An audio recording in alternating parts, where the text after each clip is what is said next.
The sound of bouncing basketballs echoes through Jefferson High's gym like a heartbeat. Sneakers squeak on polished hardwood. Coaches shout commands. The air smells of sweat, ambition, and teenage adrenaline. Tryouts are in full swing, and everyone is fighting to be noticed. Jordan Williams, 16, stands near the sidelines clutching his worn-out basketball. He's not the tallest. He's not the bulkiest.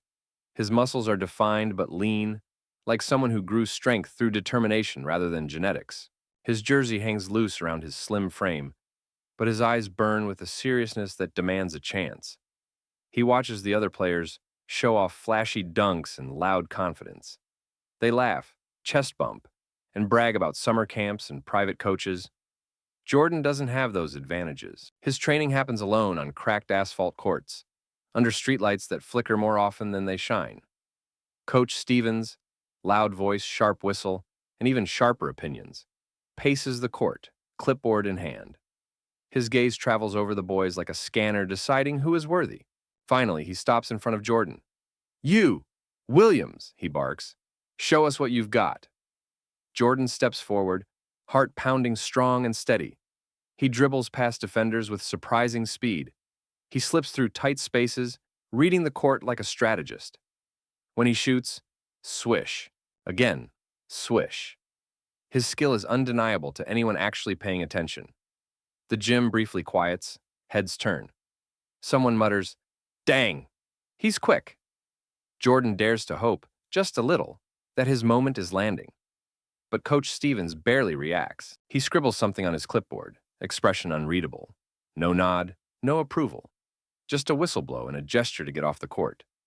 Tryouts end, the roster goes up. Jordan scans the list. His name is there, all the way at the bottom. Last spot. Bench. The words aren't spoken, but he hears them anyway.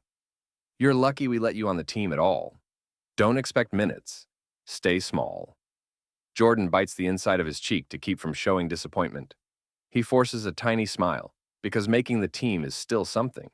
But deep down, a fire sparks. He didn't come here just to wear a jersey. He came to prove he belongs on the court, not watching from the bench. And one day, they'll see what they overlooked.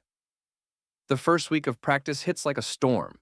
Sweat pools on the floor, breaths come sharp, and sneakers pound against the hardwood like a war drum.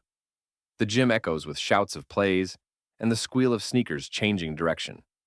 Everyone's trying to stand out. Everyone wants a starting spot. Jordan wants something simpler, to be seen. During drills, he moves like electricity, weaving through defenders, low to the ground, fast enough to leave bigger players stumbling behind him. His passes slice through the court perfectly. His shots fall clean, net swish after net swish. But Coach Stevens doesn't look his way. Not once. Instead, he praises Dylan, tall, strong, confident. The kind of player who looks like he belongs on glossy basketball posters. Jordan sits on the bleachers while others scrimmage. Clipboard scribbles decide futures, and Jordan can feel himself being written out. Finally, Coach calls for substitutions. "Williams, take Dylan." Jordan jumps up, heart pounding, finally getting a real chance.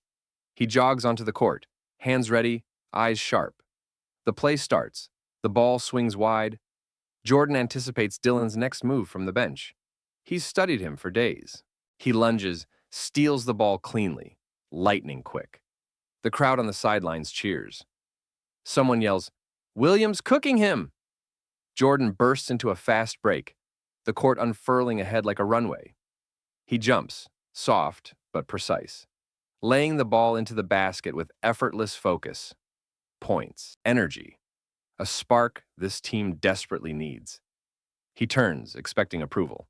But Coach Stevens slams the whistle, face twisted in annoyance instead of praise. "Sit down, Williams." His voice cuts through the gym like a thrown brick. "You're too weak to play against real defense." The gym falls silent. A couple of players snicker. Dylan smirks, ego intact. Jordan stands frozen, cheeks burning, his breath suddenly loud in his ears. Weak? After what he just did? After the work he puts in when nobody watches? He walks back to the bench, sitting at the far end, the seat of someone who doesn't belong. Coach doesn't even glance at him. It's like his success was an inconvenience. Jordan clenches his fists inside his pockets, nails biting into palms. He keeps his face calm because boys like him are expected to stay quiet. Inside, though, he's shattering. All his effort minimized to one label: weak. As practice continues without him, Jordan watches every play, every mistake, every moment. Coach ignores the talent he refuses to recognize, and a vow forms in Jordan's heart. Not loud, not boastful, but powerful. If they won't give him a chance, he'll take one. When no one believes in you, you learn to believe in yourself twice as hard. Practice ends with laughter and loud music as the starters high-five each other, bragging about plays and weekend plans. Jordan hangs back, untying his shoes slowly to avoid the sting of attention. Or worse, the sting of being ignored. Coach Stevens walks right past him without a word. Not even eye contact. Invisible. Unwanted. Benched before the season even begins. Jordan packs his bag quietly and steps outside into the cool evening air. Streetlights blink awake one by one, stretching long shadows across the sidewalk. Most players get picked up by shiny SUVs, parents cheering them on with empty promises of scholarships and success. Jordan walks. He cuts through blocks of concrete apartment buildings until he reaches a cracked basketball court, illuminated only by a single flickering lamp.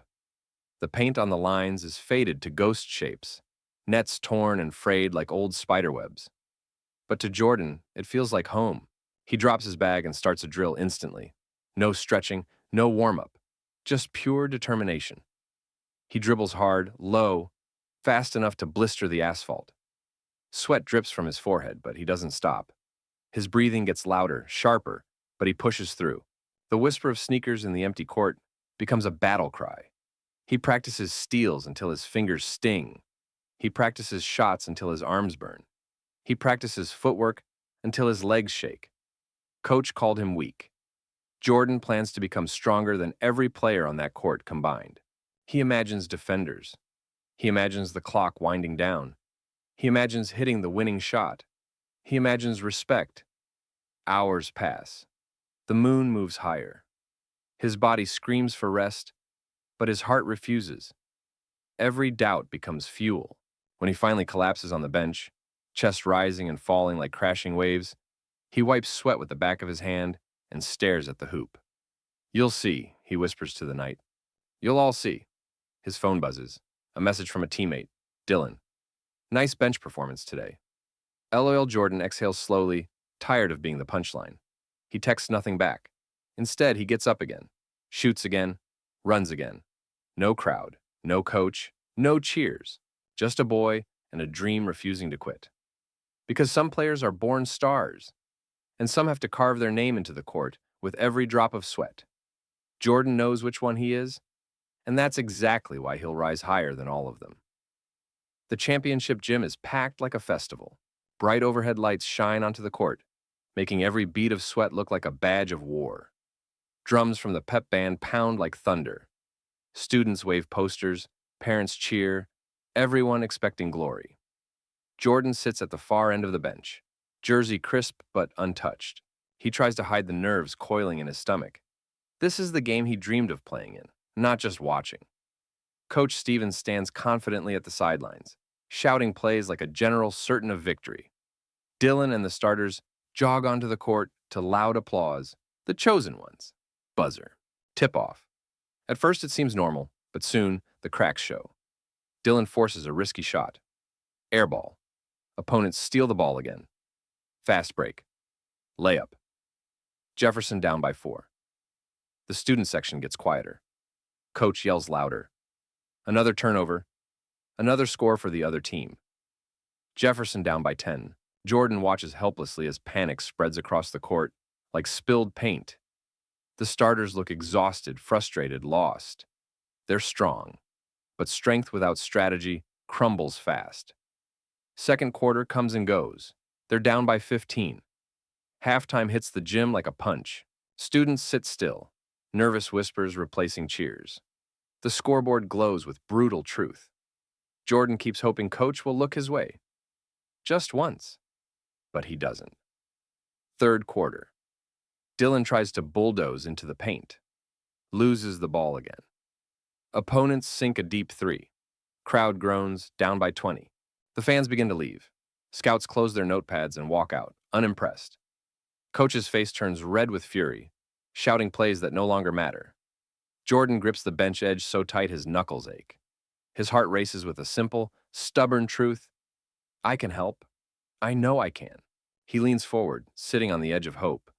But coach ignores him. Team morale collapses. Shoulders sag. Breath comes ragged. The players look like they're waiting for it to be over. But Jordan refuses to accept defeat. Even from the sidelines, he studies every move, every weakness in the opponent's defense, every hole he could exploit. He's not just watching a game fall apart. He's watching an opportunity grow. Time ticks down with painful slowness, and Jordan's pulse rises with every wasted possession. This team isn't losing because they're bad. They're losing because the real weapon, the one built for moments like this, is still sitting on the bench, alone, ready, burning. Fourth quarter. 5 minutes left. The scoreboard screams disaster, Jefferson 36, Riverton 54.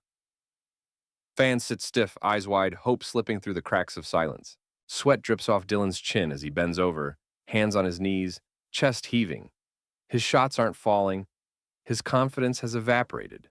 The starters look like a team made of fear. Coach Stevens clutches his clipboard so hard, the plastic creaks. Plays scribbled earlier now mean nothing. Whistle dangling from his neck like a reminder of control rapidly fading.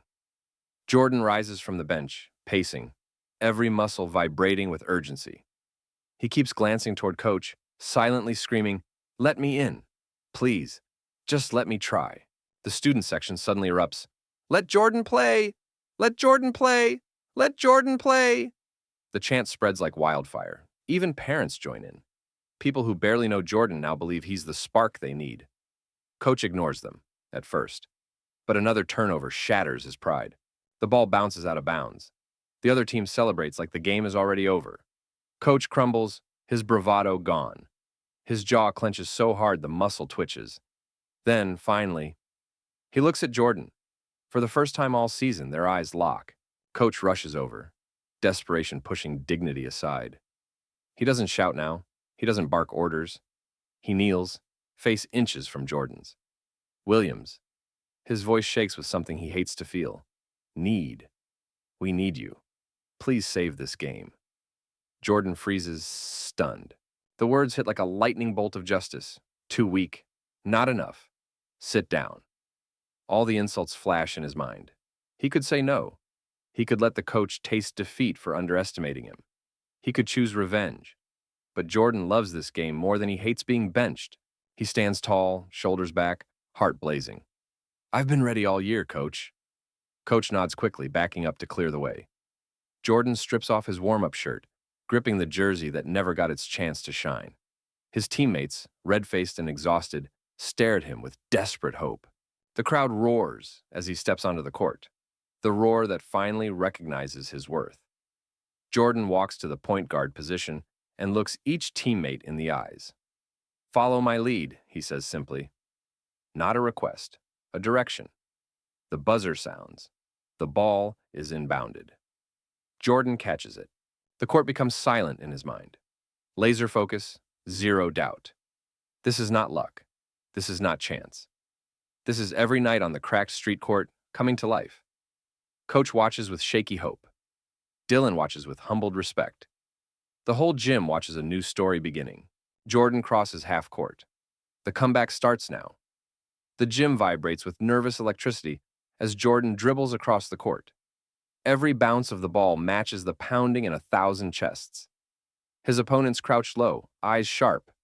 They expect an easy steal from the bench kid. They're wrong. Jordan explodes left, quick, unpredictable, leaving the defender stumbling. 2 more defenders collapse on him, arms swiping like claws. Jordan slips between them like water. Layup, clean, perfect. Jefferson scores. Crowd erupts. No celebration yet from Jordan.